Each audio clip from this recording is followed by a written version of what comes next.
Assalamualaikum warahmatullahi wabarakatuh.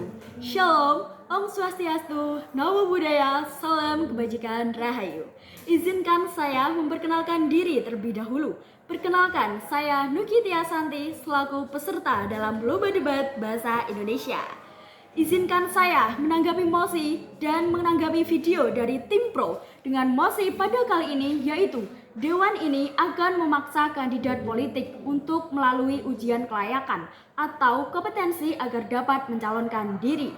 Yang terhormat majelis dan seluruh kandidat dalam lomba debat, hari ini saya dari tim oposisi menolak mosi ini secara prinsipal dan struktural. Saya tidak menolak karena saya tidak ingin politisi bodoh naik ke panggung kekuasaan. Saya menolak karena solusi yang ditawarkan tim pro bukan hanya keliru arah, tetapi berpotensi berbahaya bagi demokrasi itu sendiri. Mosi hari ini menyatakan bahwa semua kandidat politik harus mengikuti ujian kelayakan agar dapat mencalonkan diri. Premis dasarnya adalah karena banyak pemimpin tidak kapabel, maka kita harus uji dulu kelayakan teknisnya. Saya menolak asumsi itu dengan 3 landasan. Yang pertama adalah masalah utama demokrasi bukan pada ketidaktahuan individu, tetapi pada sistem yang menyaring dan mengangkat mereka.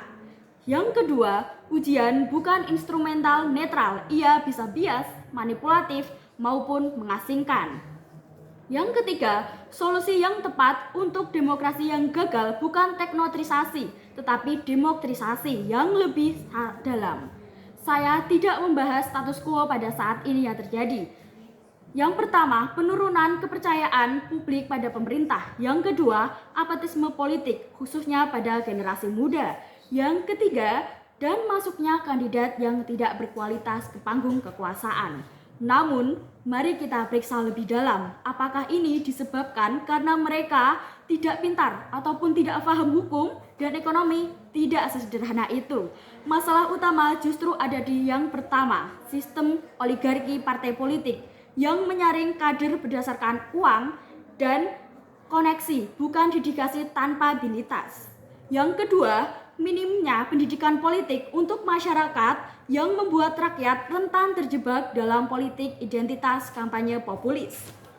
Yang ketiga, tanpa adanya transparansi pendanaan dan rekam jejak kandidat sehingga publik tidak punya data untuk membuat keputusan rasional. Maka dari itu, menyalahkan kandidat individu dan menyuruh mereka ikut ujian ialah pengalihan isu. Kita sedang menyembuhkan gejala, bukan penyakitnya. Ada 3 poin utama. Yang pertama adalah mosi ini mengancam demokrasi substansial. Demokrasi bukan cuma sistem pemilihan, tetapi sistem representasi. Ia memungkinkan siapapun, petani, aktivis, guru honorer untuk maju dan menyuarakan aspirasi komunitasnya. Dengan mosi ini kita mengubah demokrasi seperti tes CPNS. Siapa yang cerdas di atas kertas maka ia naik. Mari kita tanya, siapa yang menyusun soal ujian? Siapa yang menentukan layak dan tidaknya? Dan nilai-nilai siapa yang dianggap sebagai kriteria kompetensi? Ini bukan hal teknis, ini sangat politis.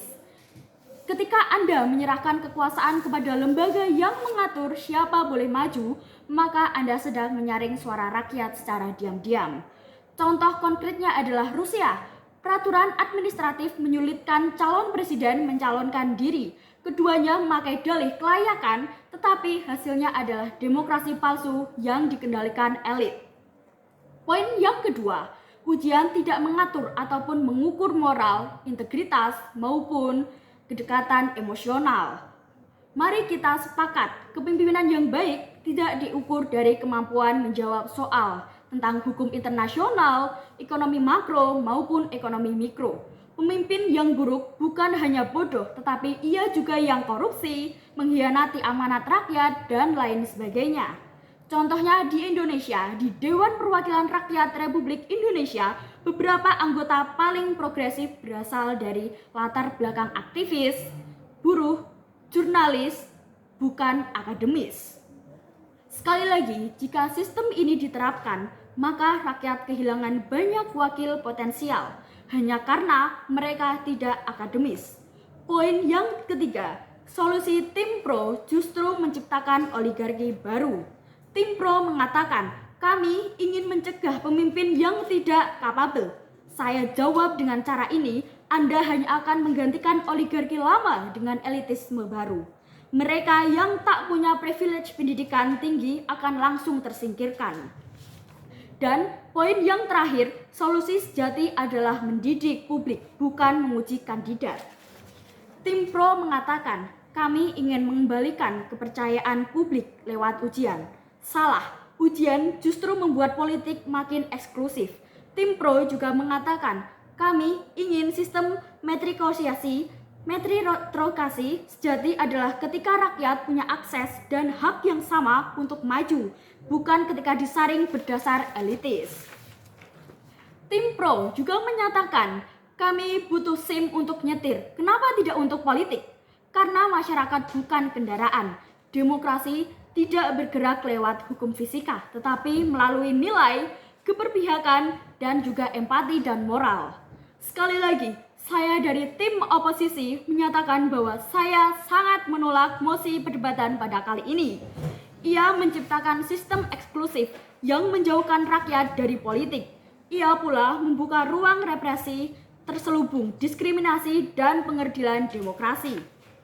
Demokrasi sejati bukan tentang siapa yang bisa mengisi soal, tetapi siapa yang bisa mengikuti harapan. Mungkin cukup sekian dari saya, kurang lebihnya mohon dimaafkan. Terima kasih. Wassalamualaikum warahmatullahi wabarakatuh.